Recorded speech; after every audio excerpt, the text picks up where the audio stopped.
detrás del liderazgo de ellos, financiando a todos los países de Europa que se incorporaban al mercado común y a lo que después fue la Unión Europea. Financiaron a Italia, no es que Alemania y Francia financiaron a Grecia, financiaron a Italia, con 52 millones de habitantes en el momento que empieza a venir el dinero de la Unión Europea, ¿verdad? Financiaron, por supuesto, a España, el llamado milagro español.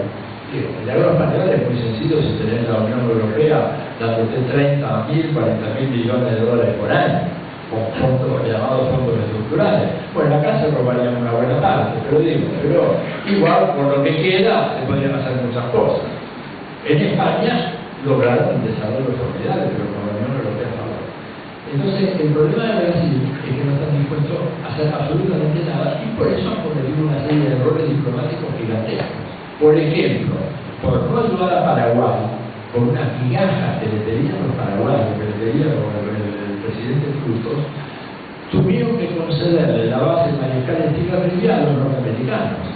Y esa base, que está justamente a 200 kilómetros de la frontera con Brasil, puede llegar a albergar 16.000 tropas estadounidenses y tiene una de las pistas de aterrizajes más largas y más gruesas de América Latina, que te permite, por ejemplo, el aterrizaje de los aviones Hércules cargados de tanques y de toda una serie de instrumental bélico que los Estados Unidos pueden depositar en esa pista que es propia en menos de 10 horas. ¿Te das cuenta? Y eso fue un error grotesco de Itamaraty por no ayudar a Paraguay.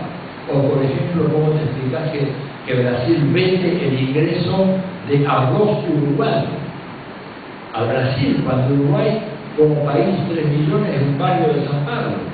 Y sin embargo, la mezquindad y la falta de visión política estratégica, que a Chávez le sobra, no la tiene Lula ni todo el equipo de inútiles que lo rodea.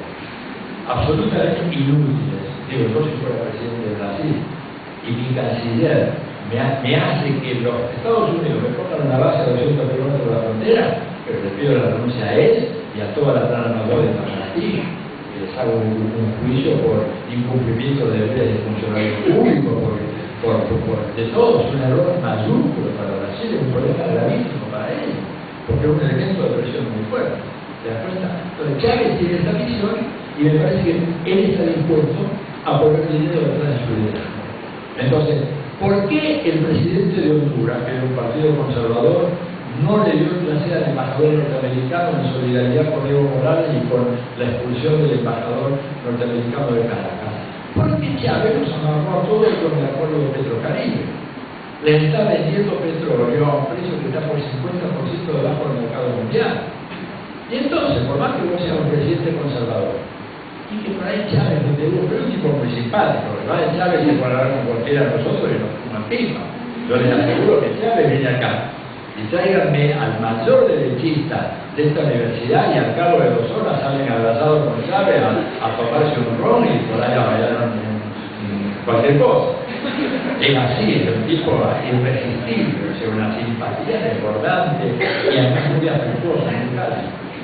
Lo cual es otra cosa, pero mal. Entonces Chávez hace esos acuerdos de Petrocaribe y resulta que entonces un país, ¿ustedes se imaginan que hace 10 años antes de Chávez Honduras, uno de los países más pobres de América Latina, se hubiera dado el lujo de decir no acepto a este embajador americano, a ver, voy a ver cuándo lo voy a hacer? Inimaginable. Eso originaba de inmediato el envío de 10.000 marines, se liquidaba el gobierno y ya está.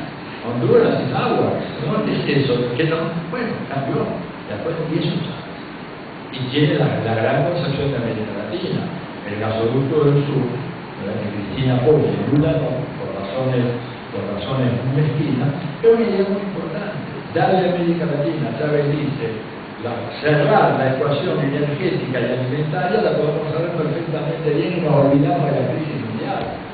Argentina puede alimentar 300 millones de personas tranquilamente. Venezuela tiene petróleo que le sobra a chorro. Bolivia tiene gas que le sobra a chorro. Pero Brasil no tiene. ¿Por qué se opuso Lula? Se opuso Lula porque en ese momento el precio del barril estaba llegando a 150. Entonces lo que descubrieron en frente de Santos era rentable. Pero ahora que el barril va a 25, ya no es rentable. Entonces Lula ya está escuchando un poquito mejor lo que dice Chávez. O sea, Lula se fue, como se diría en la jerga futbolística, se comió el hambre, ¿verdad? Pensando que el precio del petróleo iba a subir hasta el infinito, bueno, pero el mercado capitalista lo que iba a función de operaciones especulativas, y entonces lo de Santos, que era muy importante, ¿no es cierto?, con el barril a 150, con el barril a 90, a 95, ya es un negocio más complicado. Entonces algo es mucho mejor allá. Por eso me parece que el gobierno de la Argentina sabe eso, se han dado cuenta y se apoyan mucho en él, sabiendo que tienen que pagar un poco. Pero bueno, creo que no tienen más alternativa, porque además, vuelvo a repetirte, Brasil tiene pretensiones de liderazgo sin compensación, mientras Chávez. Y voy a ser más breve ahora sí, porque prometo, están cambiando cosas muy importantes en Bolivia y en Ecuador, ¿verdad? Y yo creo que habría que evitar caer en la crítica, que no digo que sea la tuya, pero yo veo muy fácilmente en sectores de la izquierda argentina, ¿verdad? Y me parece a veces que son muy radicales. Vuelvo a decir, no es lo que vos decís, pero tengo que decir, por ejemplo, cómo Fidel lo echa patada a los ricos de Guantánamo. Guantánamo es la base naval más importante que tiene Estados Unidos a nivel mundial, fuera de su propio territorio continental. ¿Cómo lo echaron? ¿Con qué arma? Eso es imposible, eso es un hecho, está ahí, ¿verdad? En algún momento se irá, y si no se quedará ahí. ¿No es cierto? Se puede hacer mucho más, digamos, puede correr, a mí me consta, yo lo he escuchado personalmente, he estado reunido con él. Él quiere salir de la dolarización. Y ha llamado a gente, alguna gente de la Universidad de Lovaina, por ejemplo, está muy vinculado a ese grupo de los curas de la Universidad de Lovaina, dice que, por ejemplo, le dijeron, salir de la dolarización, creo que terminar. Sí, ya, la usamos cerrado. Primero, se puede salir de la dolarización, pero incluso salir de la dolarización va a ser muy fuerte, por lo menos durante los 3 o 4 primeros años. Entonces hay que aguantar ahora, pero podría estar haciendo algo muy importante. Llama un equipo internacional de expertos dirigido por uno de Lovaina para hacer la auditoría integral de la deuda externa de Ecuador. Y en función de eso, si él logra tener una buena auditoría que le permita decir, mira, esta deuda externa, ¿sabes qué? No corre, con eso financia la desdolarización del Ecuador. Pero hacerlo ahora, de golpe, sería una locura. Y bueno, lo mismo la cosa está haciendo Evo Morales, la renta de dignidad para los mayores de 60 años. Un solo dato, 10% apenas de la población económicamente activa de Bolivia paga jubilación. El 90% nada, o sea, cuando llegan a la edad de la tercera edad están condenados a la muerte. Lo poco que les daremos es la diferencia entre una vida mínimamente digna y un hambre como por los celos. Es poco eso, bueno, si querés construir el socialismo, muy todo.